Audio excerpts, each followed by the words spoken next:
Bienvenido, damas y caballeros. Welcome back to Freeform Radio on that Freeform network. Remember to follow us on all those platforms that are out there. Hit those like and subscribes. We really appreciate it. Send in those questions and suggestions, ffnquestions@gmail.com. Follow us on Facebook and X at Freeform Network. But yes, for Daniel, or for Freeform, my name is Daniel. We got with us today Noel. Hey, what's going on, everybody? Thank you for joining us again. And we got Andy. It's all good, Andy. I'm here and ready to talk your ears off. Heck yeah, man. It's another recording here, getting together. You know, it's been a long time in us recording. We're very happy and excited that we have all the followers. I've been seeing your emails, saw some emails about your particular subject. What was shit, I forgot, the Roman Caesar thing. What was that yours, Andy? The other Sides day? of March. Yeah, see, I already forgot about it, but I saw a couple of emails speaking about that, and they're like, "Yes, I know about it," and I saw a couple posts. So really excited to see that people out there are listening. But let's jump into it, and let's start off with Andy. C2E2 2025. What are your plans, Andy? You wanted to talk a little about it?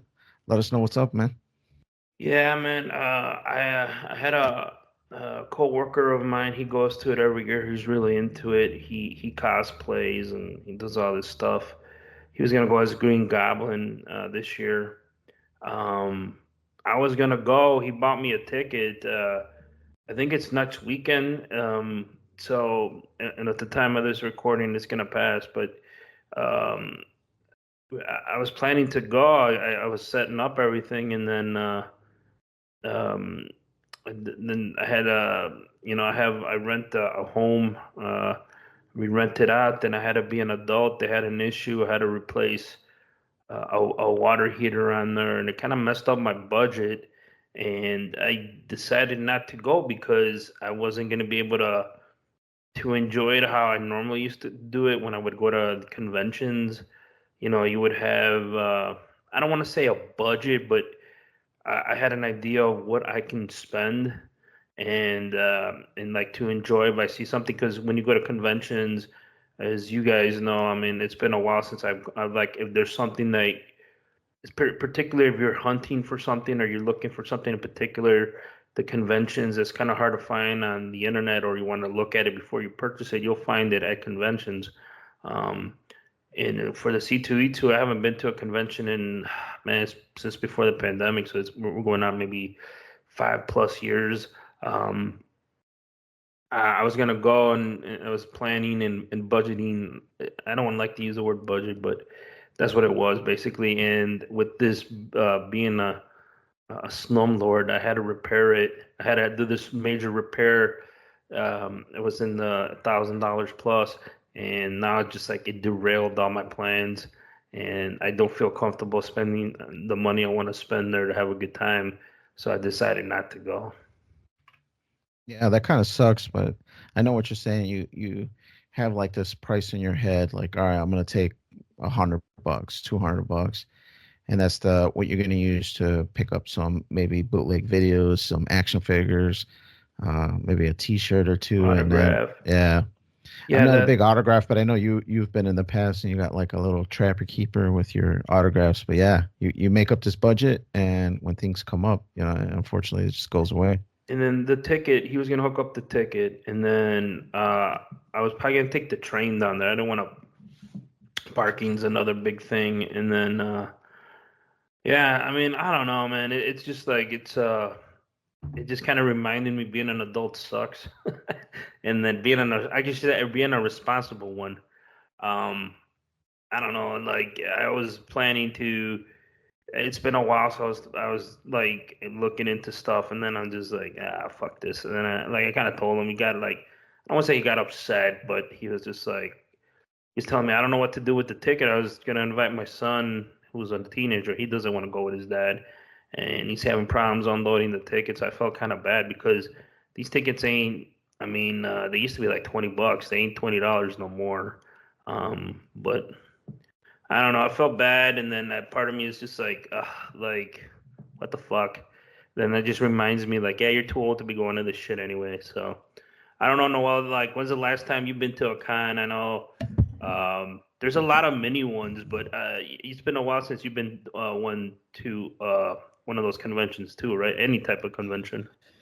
So I want to say the last one was just after Wizard World's like last one.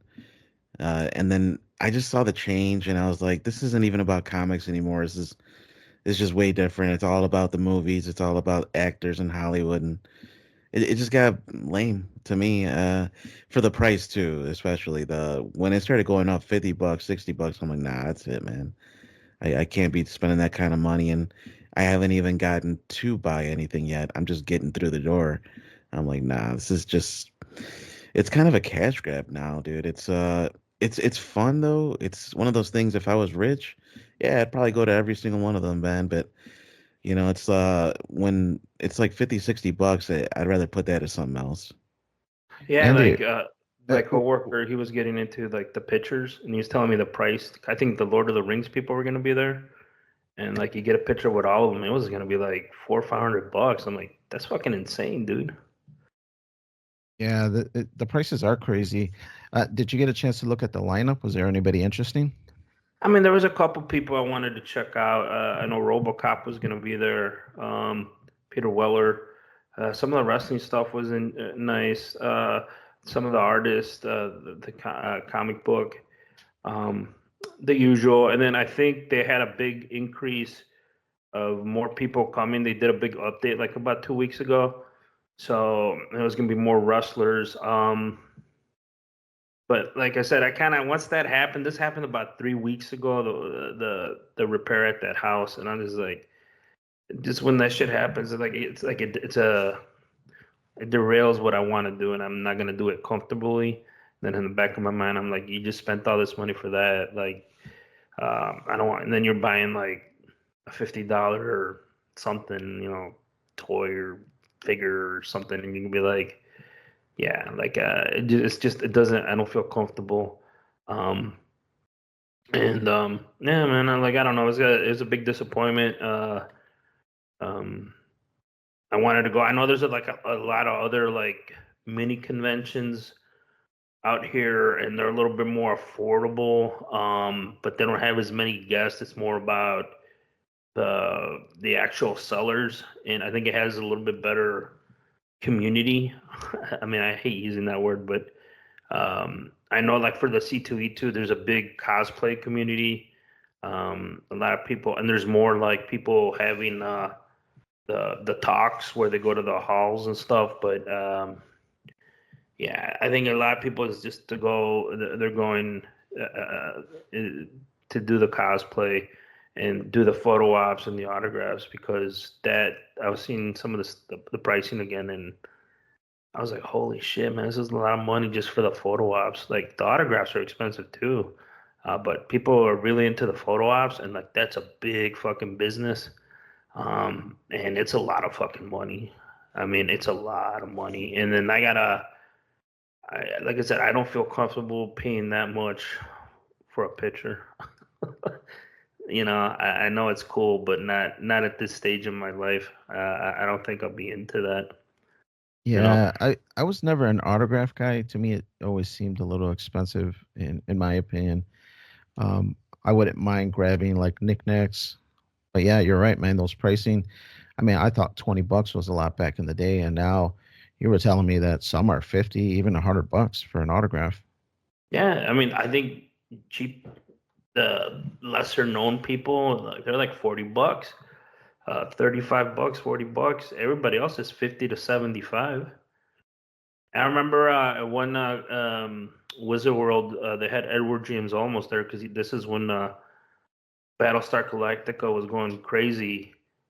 And he was telling people, I went to see him at one of the calls. He was talking, and he's like, "Oh, come to my booth. Come to my booth." Um, I'm there taking pictures, autographs, blah blah blah. I go there. He wasn't at the booth yet, and I was looking at like his 8x10. So he had like American Me. He had like the Battlestar, and like all these movies he's done in the past. And like the autographs, this is like early 2000s. It was like $50. I was like, holy shit! Like this is a lot of money. Like everything back in the day was like 20. I mean, maybe 25 certain people, but he wanted 50. I can imagine now if he does that, what's he asking for, you know? I know when like Hulk Hogan travels and he does those autograph shows for the sports cards, he's charging like $200, I read, for like just an autograph. If you want an inscription, it's like more money. Yo, when we went to the autograph signing for the book that we got years back, how much did you guys pay for that? Because I wasn't Just bought aware. the book. Oh, so they just got it for free. Okay, Yeah. awesome.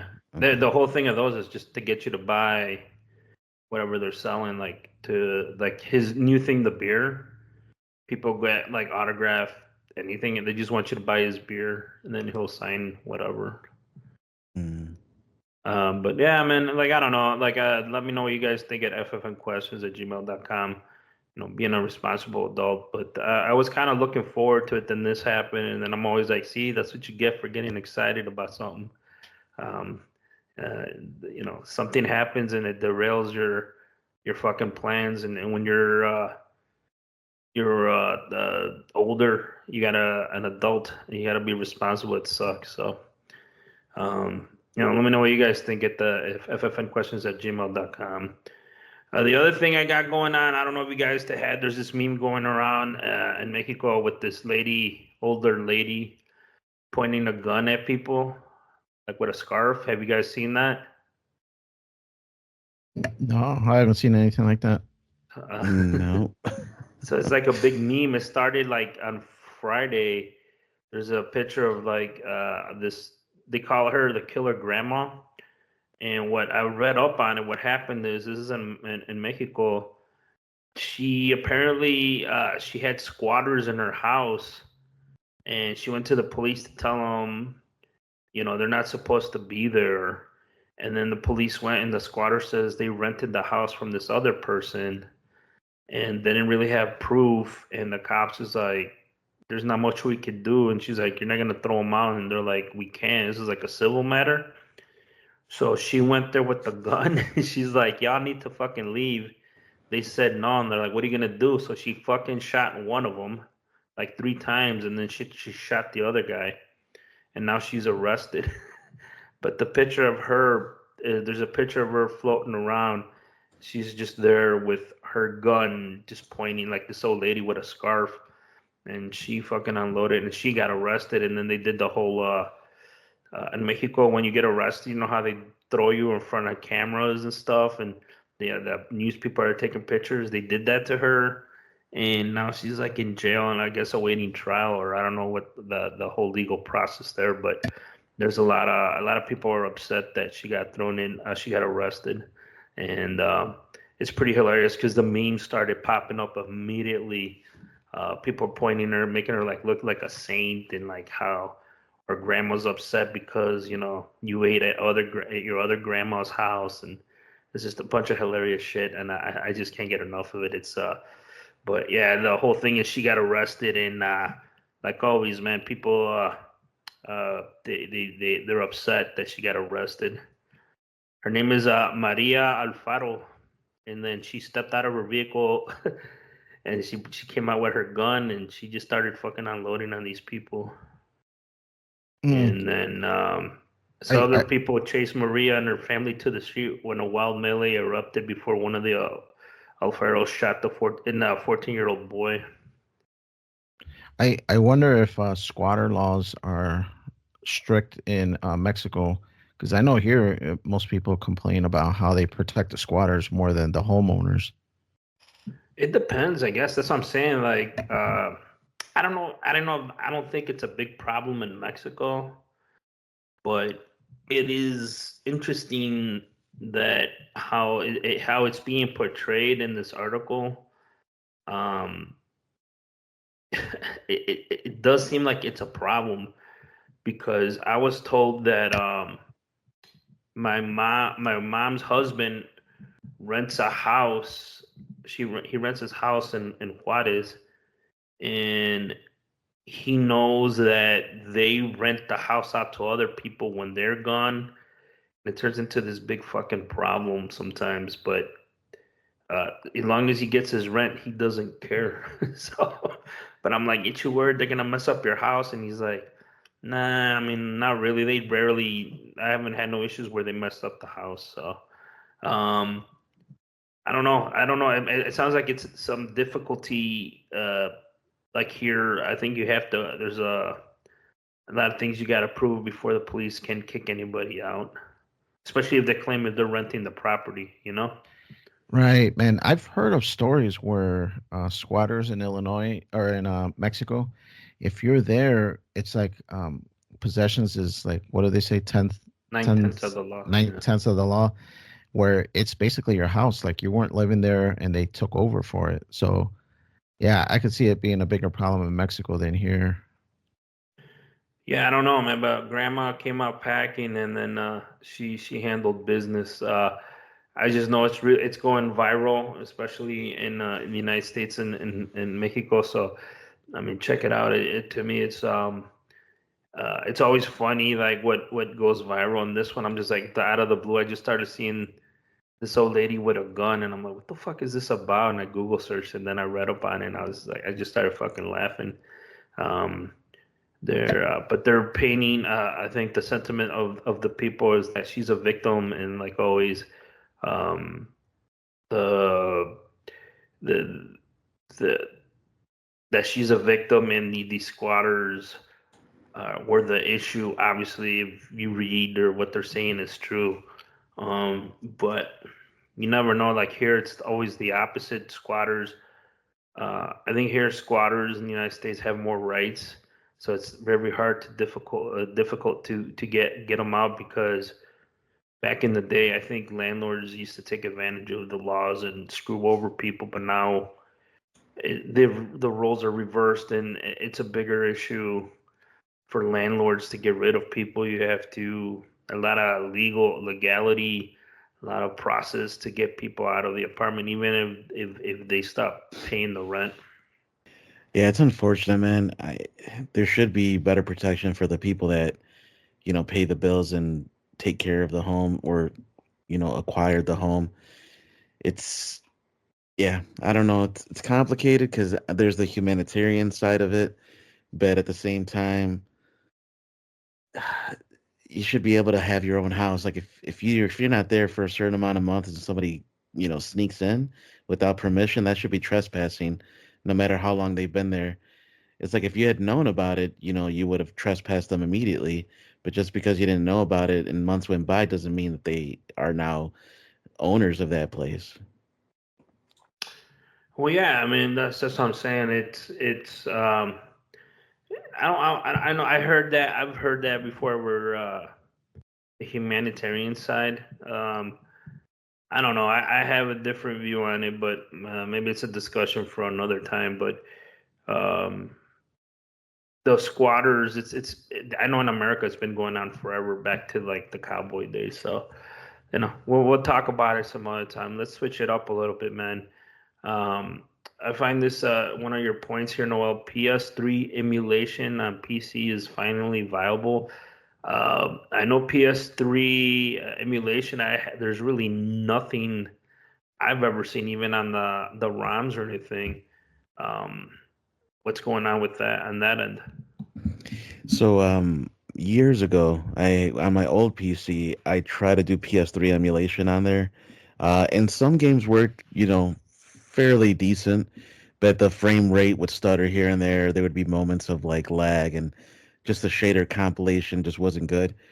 My rig was limited, I didn't have the ability to really push it as much as I could because when you're emulating, even if you have more powerful hardware than what the original console had, you're doing so many different calculations that you're not like your computer's not designed to necessarily do.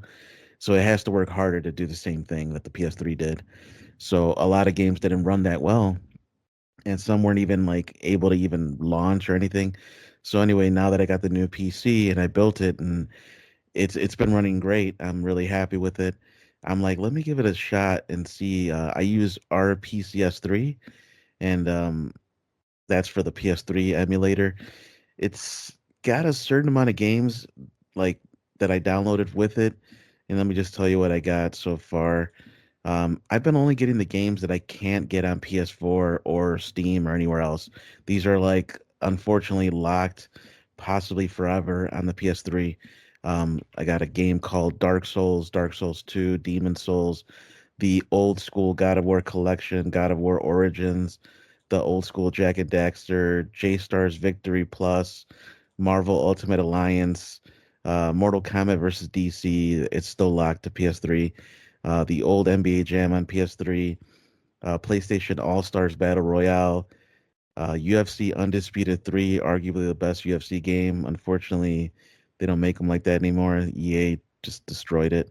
But this is before EA. This is the last one from THQ, I want to say. Zone of the Enders HD Collection, Infamous 1 and 2, Mercenaries 2, Spider-Man Shattered Dimensions, Street Fighter X Tekken, Tekken Tag Tournament 2.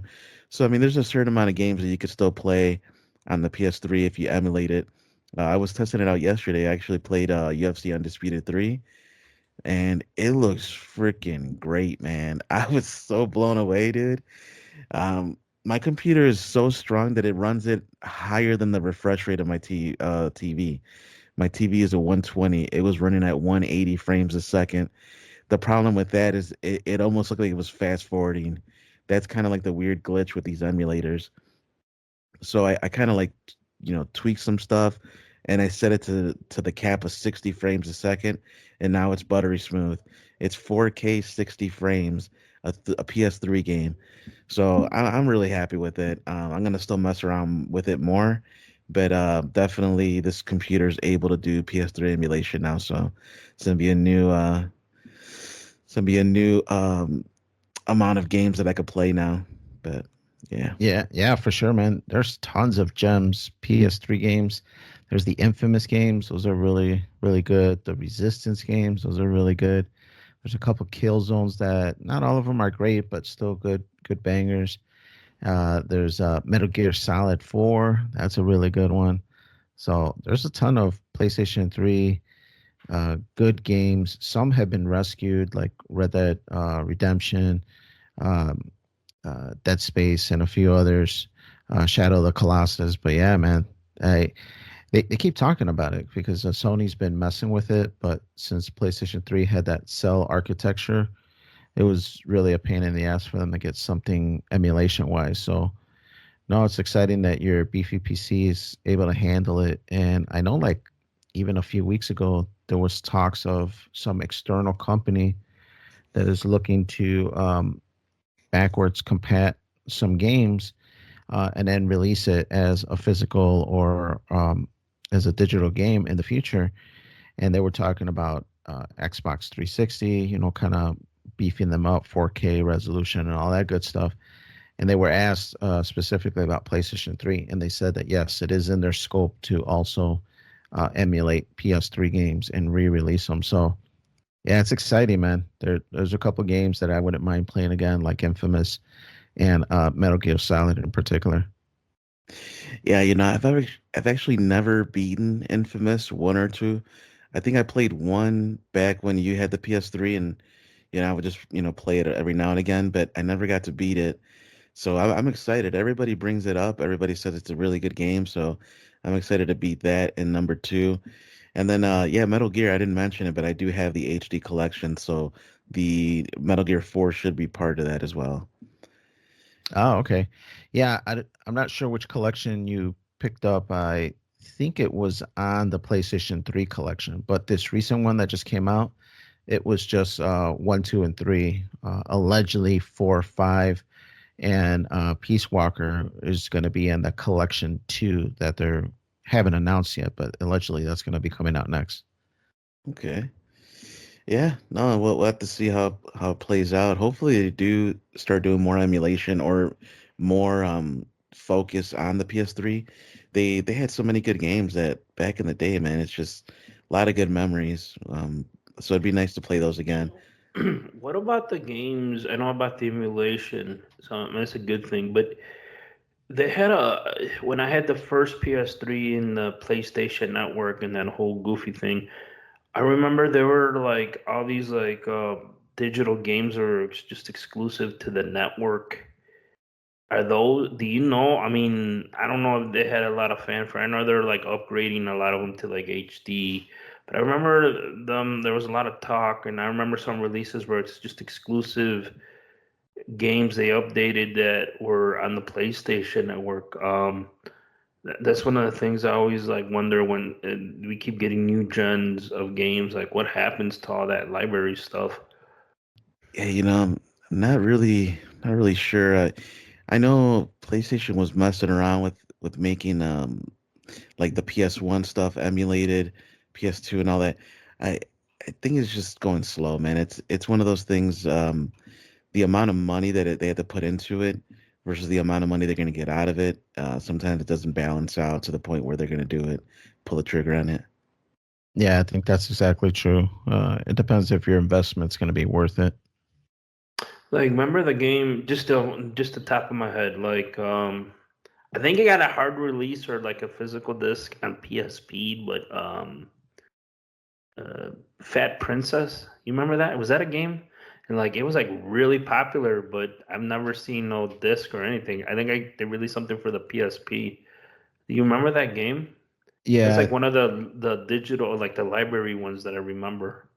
yeah. When it came out, it was one of those like smaller games. It was before indie was indie, and these were like small minis games. So I don't think many of them ever got a physical release. It was kind of in the category of like Plants vs Zombies kind of thing. But Plants vs Zombies, they released something. I remember on Nintendo or something. But like, I always wonder what happens. Like, that's why emulation, like, if they bring those games over.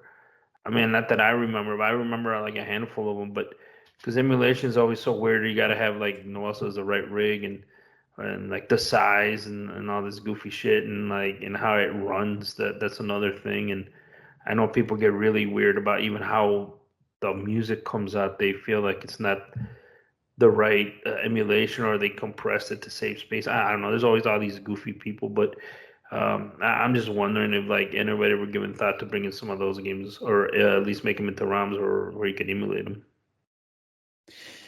Yeah, man.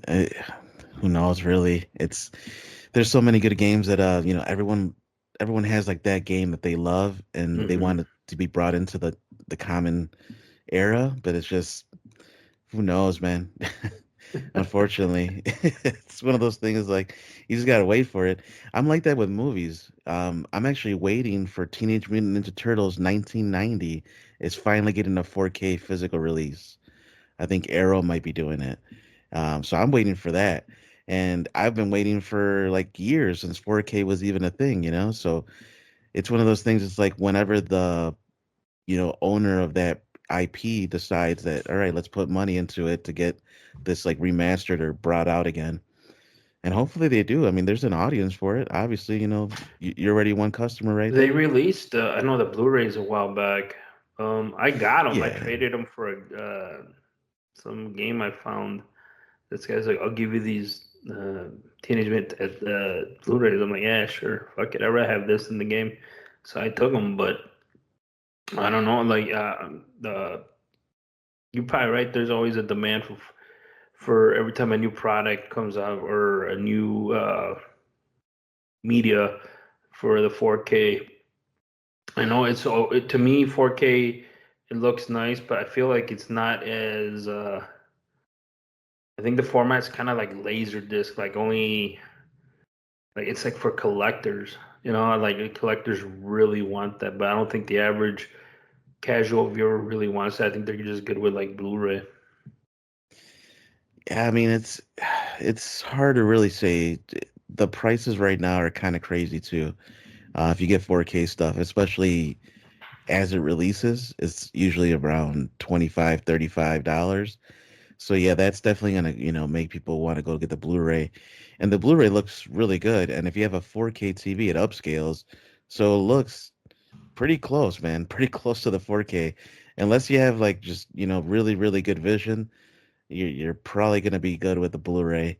But anyway, I'm sticking to the 4Ks going forward. I do have Blu-rays, but it's only for those that I couldn't find a 4K of, which includes the Teenage Mutant Ninja Turtles, but and also includes something I just recently watched, Superman and Lois.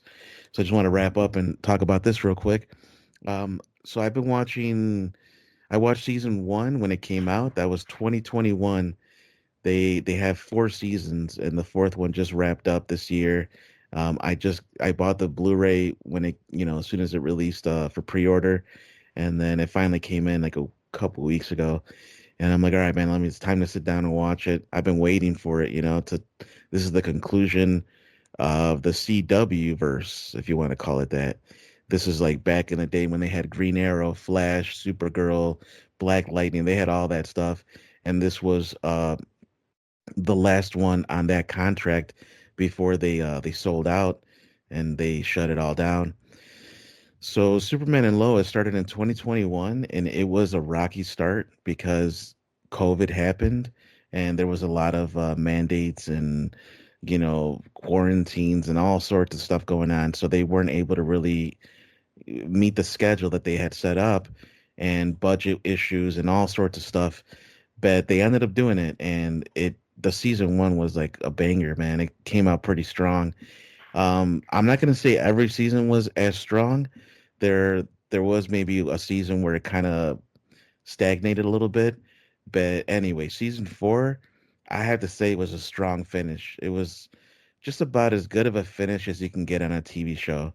I was really blown away by like the way that they wrapped it up.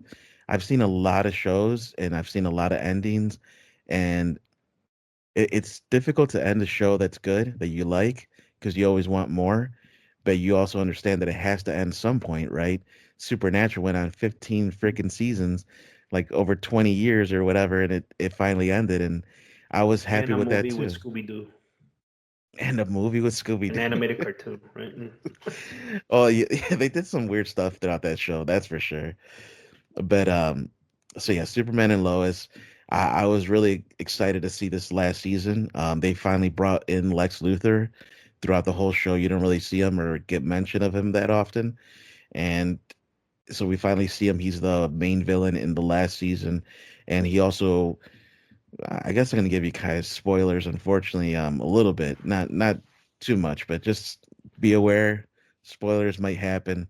So yeah, just um, Lex Luthor comes out of prison, and after he gets out of prison, his sole goal is to destroy Superman and his entire family.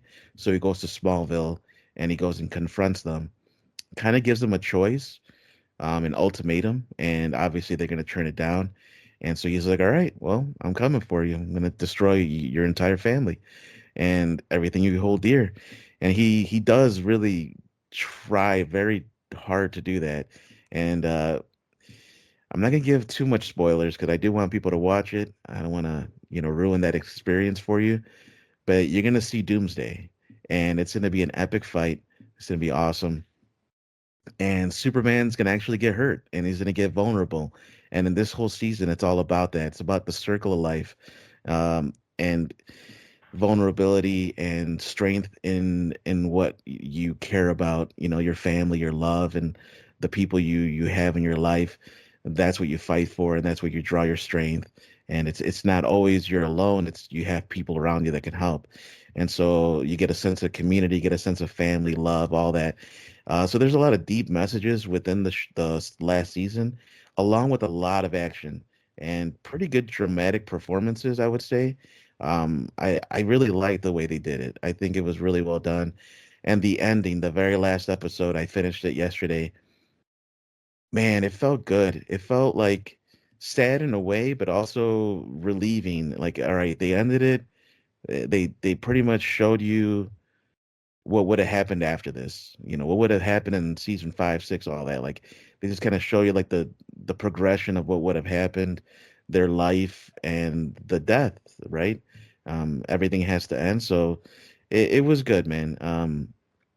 I would say for season four, I would give it an 8.5 out of 10.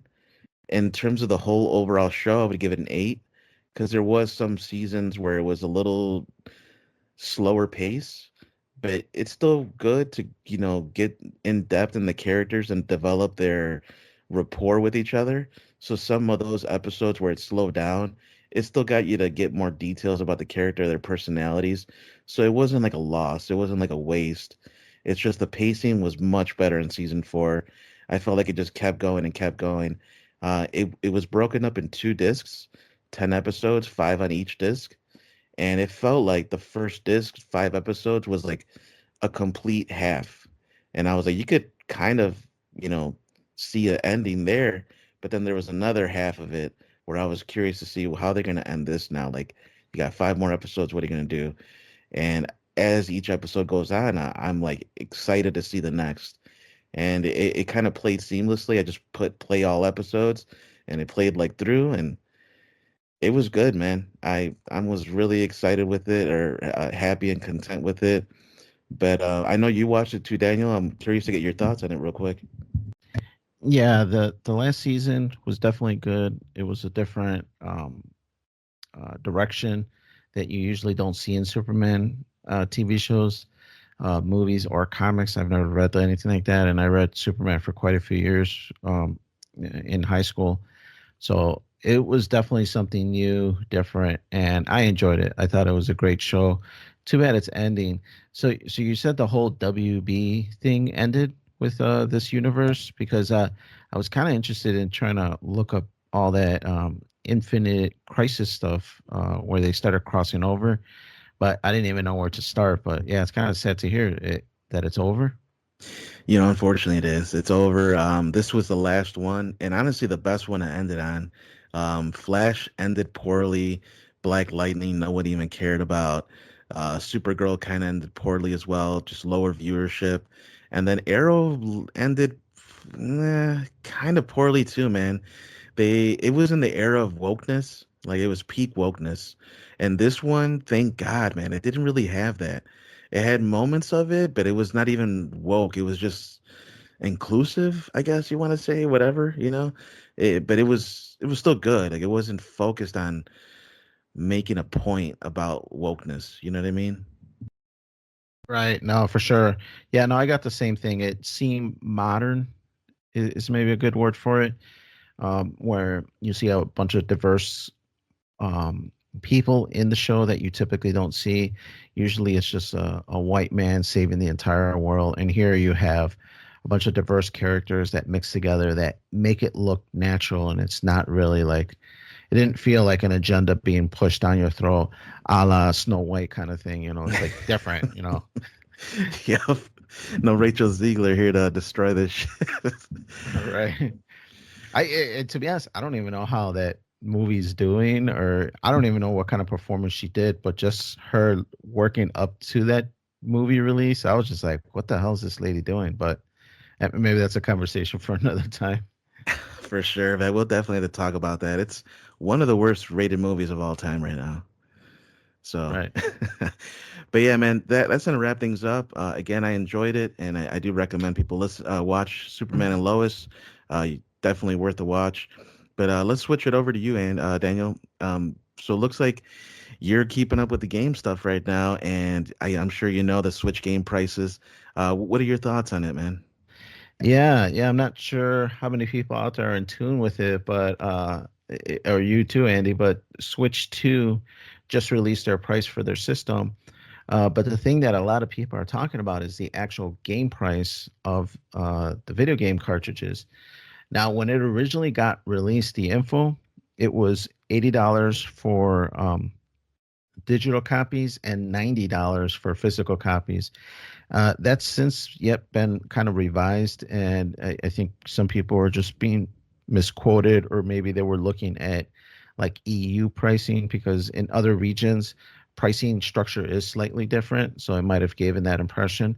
But at least from all information at this current time, it looks like Switch 2 games, or at least a few select, are going to be $80. So a lot of people are questioning, is that the new norm for these next gen games? I did a little research, and it looks like PS1 games. So this is back all the way PS1, back in like 1995, 96, something like that. It came out. They were like 50, $60. So that was the average price range for both for PlayStation 1. PlayStation 2 continued the same trend. It was $60 or $50 for the most part for PlayStation 1 games. And then once PlayStation 3 came out, that's when it got standardized to $60, and it was $60 everything. So the whole PlayStation 3 cycle was 60, PlayStation 4 cycle, it was still 60. But in this recent PlayStation 5, it finally went up to 70. So in just this recent game cycle, it went up from 60 to 70, and now Nintendo Switch 2 is bumping it from 70 to 80 for select games. So it's all still new. This just happened a few days ago as far as the press conference. So I don't know if this is going to be just a new norm. Is Sony going to follow suit? Is Microsoft going to follow suit? Is this going to be the new price for a game? And, to be honest, with all the inflation changes and pricing of everything else, it kind of makes sense, but I don't know if gamers are ready to pay $80 per game. I'm not sure what your buying habit is, Noel, when you pick up games. I kind of fall into Andy's boat with his C2E2 story where I'm like, man, I got to pay some stuff, some bills. I don't got money for games, which, no knock on people that do spend that kind of money on games, but um, I'm trying to pay off this house at the moment. So maybe if I had a little more expendable income, I could get those fresh games off the shelf. But yeah, usually I wait until they're like 20, $30 the most before I pick them up. But all, do you usually pick up games full price or do you wait for a price drop? I've made mistakes of picking them up when they first come out at full price, and I learned from 2 times I got burned, and I don't do that anymore. I buy it cheap, man. We're talking about $5, $10 at the most, maybe $20. Like Resident Evil 4 went on sale, the remake. And I still haven't beat it yet. That's my next one probably. But I got that for $20, and I'm like, that's worth it because I love Resident Evil. I know it's a good game. It's not all janky. It's been out. Updates are out, so it's worth it. But with the new games, like when I first got Cyberpunk, I got like the full edition, whatever, 60, $80. And then it was all janky, it was all glitchy, and it wasn't running good. And on my old PC, it ran like trash. I was like, dude, I'm not doing this anymore. I don't got that kind of money to throw away like that. I mean, I could. It's not gonna hurt my bottom dollar, like my bottom line, but it's just not wise. It's not necessary. There's so many other things that are more necessary than a game. Yeah, for sure. I know you don't game too much, Andy, but the last game you bought, was it PlayStation 1 era all the way back then, or when was the last time you picked one up? I think the last one was a PlayStation 4 game, but Oh, I okay. I didn't pay full price. I mean, I think it was like less than 20. Yeah, I know you're a man that likes a good bargain and goes out there and actually gets excited when you can get a good deal. So I figured you were a bargain bin, uh, shopper. I mean, I think the last time I put a game full retail price, like launch, it had to be like one of the Grand Theft Autos. And so maybe the PlayStation 3 ones, one of those. But I haven't bought anything at launch and or the day of or couple that weekend forever. Right. Um, yeah, I Speaking mean, of Grand Theft Auto, you guys hear about the $100 price tag they're trying to put out? I know it's not official. That was the next thing I was going to bring up, but yeah, there's rumors that is it going to be $100 for the game, and now with this $80 Switch 2 announcement, if they see kind of how Nintendo's playing it, do they drop down to 80 and kind of say, well, Nintendo's doing it, so we're going to do it too?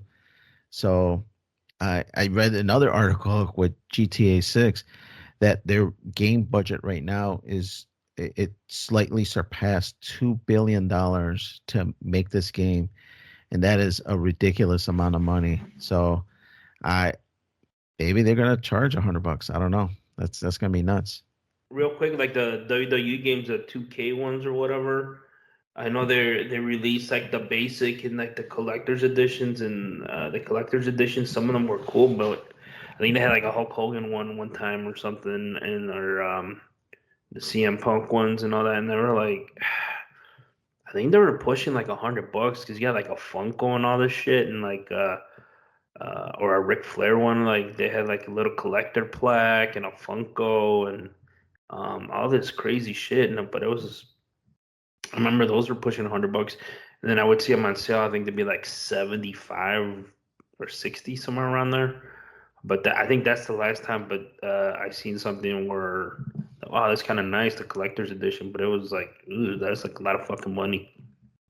Yeah, the collectors have always been more money for sure, and you're right. I've seen some for $100 easily. I've seen some for like $200-300, depending on what's inside of it. So, yeah, those collectors could definitely get really expensive. So, we'll have to see what people will put up with. If they allow it and they're willing to pay for it, it'll just become the new norm. If people are that upset and pricing dips, I could see them kind of retracting and taking where only select games would be 80 and the majority would still fall into the 70 bucket, since 70 seems to become the new norm nowadays. But just real quick to kind of cap off some gaming that I've been doing, I just started playing MLB The Show 24. Wasn't going to talk much about it, but um, baseball season just started. Don't even want to talk too much about the Sox because man, they're terrible right now. But I started playing MLB 24 because I got it for free last year during PlayStation Plus, one of the months. And so I popped it in. I'm like, let me at least play some White Sox and see if I can get them at least to win in a video game format. And so I've been playing it, and man, I haven't played an MLB since maybe like 2019. It's been a minute. And man, playing it, this game is good, man. It's got awesome graphics. The frame rate's good. All the gameplay is really good. Um, push buttons, the reaction to the game, it's just really awesome. The presentation's really good. The announcers speak more fluidly and sound more natural. Very cool to see. I'm glad the show is really stepped up in these last few years, since at least since the last time I played it. It was really, really excited. I didn't write it down, but I also played briefly Madden 24 because I also had that for free in one of my PlayStation months. So I booted that up and played that. That one was good, but it didn't have the leap that I recalled from the last time I played Madden. The last time I played Madden was probably early 2020s, maybe 2022. And these last 2-3 years, it just didn't seem as big of a leap. The broadcasting was still kind of fidgety. Um, the tone of the announcers was kind of off. Sometimes they would be really excited and then get really down and then get really excited again. So I'm like, they're squeezing words together, and the cadence doesn't seem correct. The graphics seem pretty good. The play calling seemed really sharp. So not to knock Madden. Madden's still an awesome game, but it didn't seem like as big of a leap. That's always a knock on Madden. I mean, I think a lot of people are expecting like this leap, and they've been shitting on EA. I mean, I haven't bought Madden never. I think you gave me the hand me downs from like PlayStation 3 days, but there wasn't. I think the knock is like you said. It's basically the same game if they just update the roster, maybe a little bit better graphics.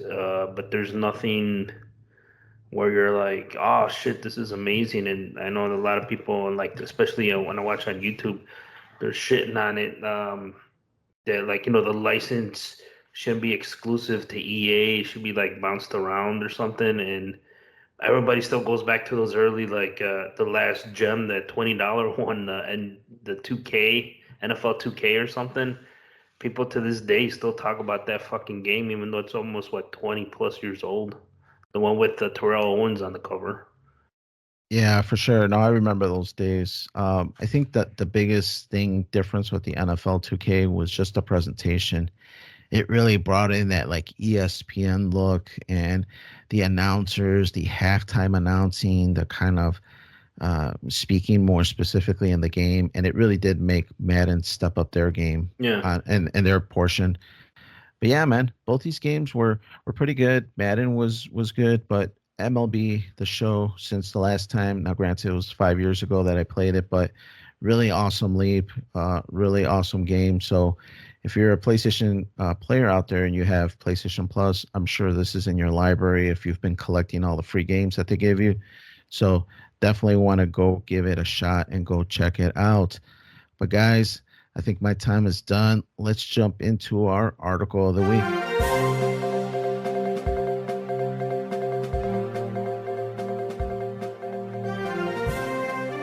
All right, fellas. Found this article on livescience.com. It's kind of a doom and gloomer one, but I didn't even know that stuff like this existed. But NASA just changed the odds of asteroid YR4 hitting Earth in 2032 yet again. So I won't go into too many of the article details, but long and short of it is that there's a asteroid, or there's asteroids that are constantly aiming towards Earth, and astronomers are constantly keeping an eye on them, giving percentages as to what's the likelihood that they're going to hit Earth, pass by Earth, close to Earth. And this one asteroid that they labeled as YR4 originally had a lower percentage rate of it hitting Earth. And this article is from February, but in February, it was categorized as 3.1% chance that it would hit Earth. And this was an increase. And then they later on, like a day or so after, returned it back a little bit and put it back to 1.5%. Now, some few details about this. This thing is about the height of the Leaning Tower of Pisa. So that's about how big this asteroid is, just to give you a little scale perspective. And they're saying that if this thing hits the Earth, that it is a city destroyer. So if it hits wherever it hits, if it does hit land, it would destroy a city. And they're mentioning that it would not be like an ending catastrophe, but it would be something really that you would have to deal with, and it would make some changes to the Earth for sure. So I guess just opening it up, Andy and Noel, you're both science geeks, but Noel, let's start off with you. What were your thoughts? Did you know about stuff like this, that astronomers kept an eye on asteroids coming towards Earth? Yeah, actually, I've known about it for, well, let's say a couple years. Around COVID time, actually, is when they were like, I don't know, there's a lot of doom and gloom stuff going on in the news. And Neil deGrasse Tyson's one of those astrophysicists. Michio Kaku too. I used to be into the History Channel watching the universe, so I love space. I love all that stuff. And yeah, I heard about this asteroid, and I heard about it being a city killer or city destroyer. But the thing is, the percentage is so low, and it's so far away in terms of how many years until it'll even come in our area, that it's hard to really give an accurate, like, for sure number. That's why it's changing, because little micro things that change in outside in our solar system and our galaxy can change its trajectory. Certain gravitational pulls or whatever can maneuver it around. And so it's hard to give an accurate reading until they start seeing where it's going the next year. And then the next year they're like, okay, based on this new projection, now it increases or decreases the likelihood of hitting us. Ultimately, if it did hit us, I think we would be protected. I don't think they would allow it to hit us. I think if it was back in the 1800s, yeah, we would be screwed. There'd be nothing we could do. We wouldn't even know it. It would just be seeing it hit the Earth if it did. And if it does end up having a course to hit us, I think we're gonna just obliterate it with nukes and all sorts of shit. And maybe not even nukes, but they have even better stuff now than they did back then, where it's so powerful that you don't even have like this radioactive decay and stuff. So it would probably just break it up into smaller chunks that would probably hit more places, but it wouldn't cause the massive devastation that one giant impact would. Yeah, interesting. Andy, were you in tune with this asteroid, this YR2, or just astronomers keeping an eye on stuff like this? I mean, come on. The reason the odds went down, they're moving the money around to spread the line for the parlay to hit.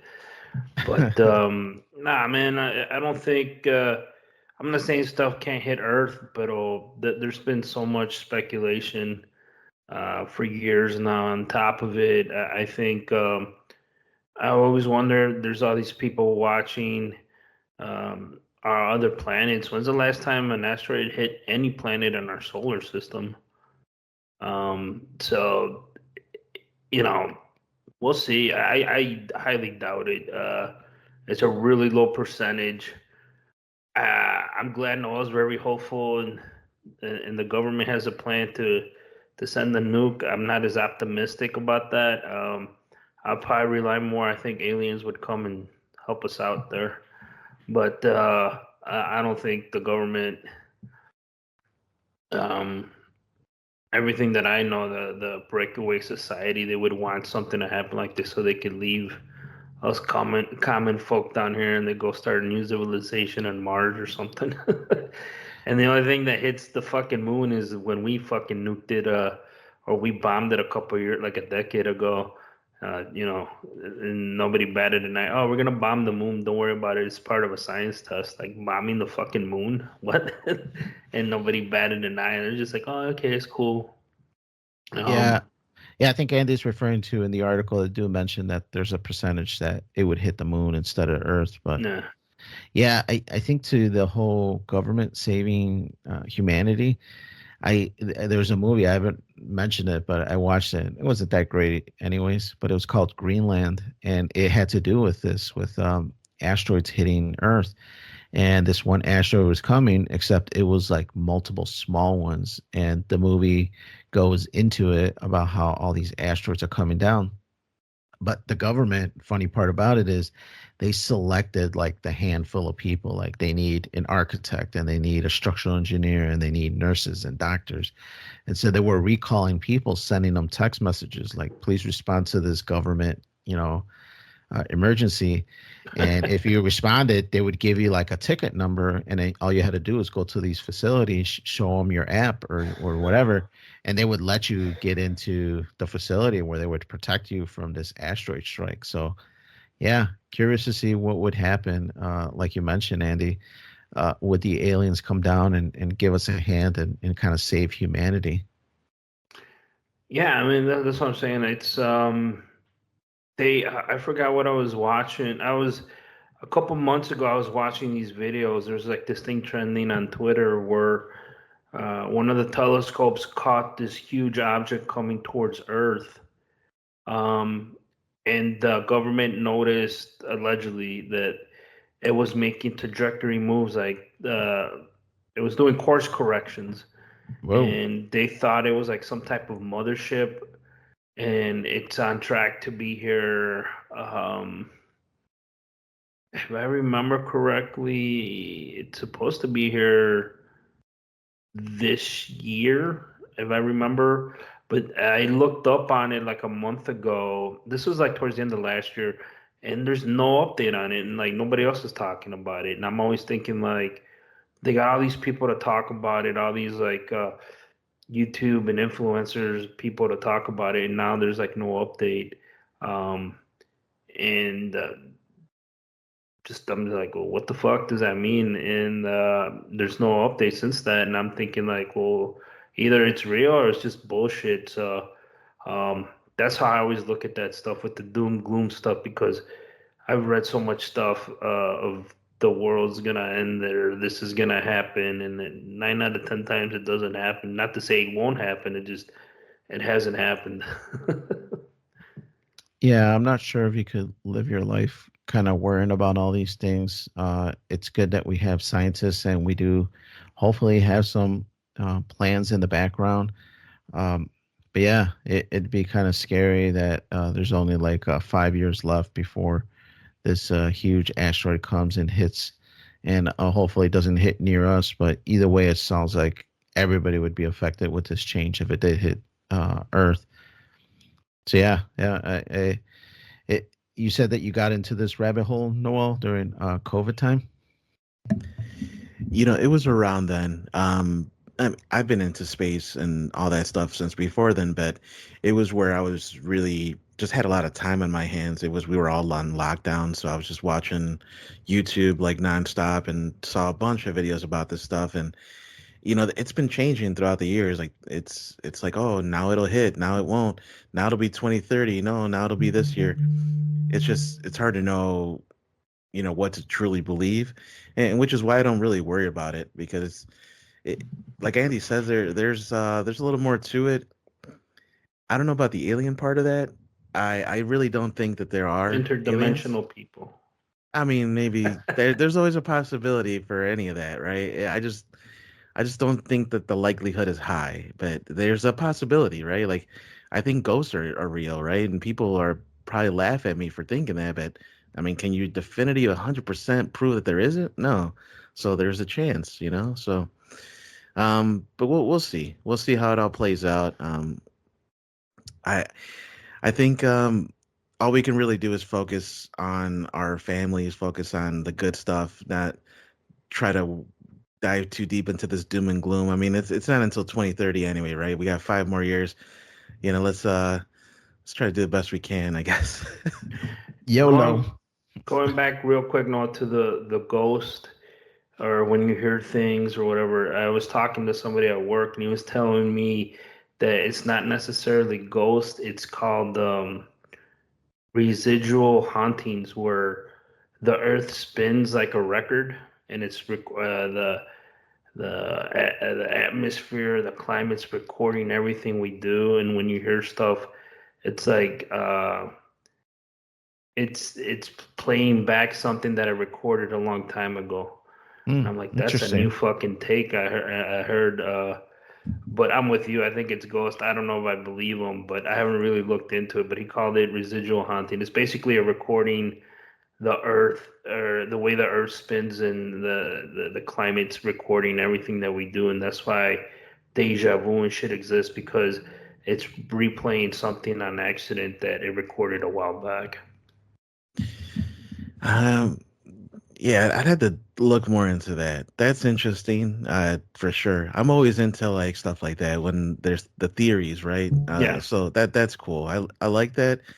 I just think that's not the complete explanation, but maybe one of many. So it could be a combination of things, and that could be part of that combination. But I don't think that's the only thing. I mean, like I said, I had that ghost hunt, and we had those experiences, and it's not like we asked or planned it or anything. It just kind of happened. So for it to happen at that moment would be too much of a coincidence for it to just be, oh, the glitch in the Earth's rotation or whatever. I don't know. But that's in the discussion for another day. We can go on and on about it, but unfortunately, we do have to wrap things up here. We do want to thank everybody for listening and joining us on the Freeform Network. If you're not already, please follow us on X at FFR Podcast. And if you have any questions or suggestions, the email to drop that is ffnquestions@gmail.com. From Freeform Radio, my name is Noel, and we have Daniel. Yes, sir, man.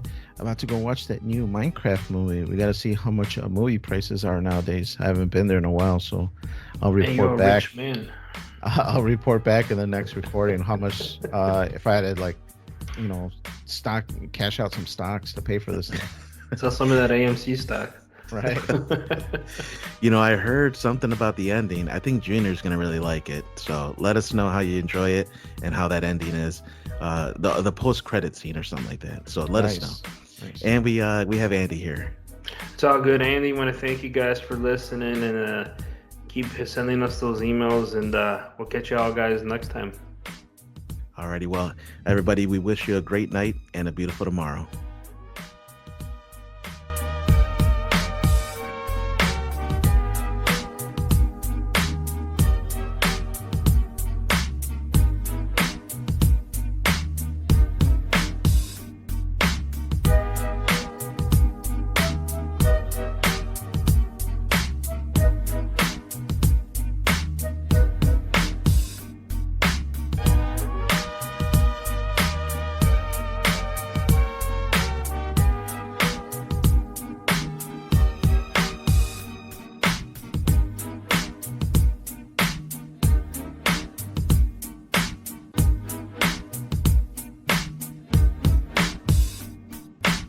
That was cool, Dad.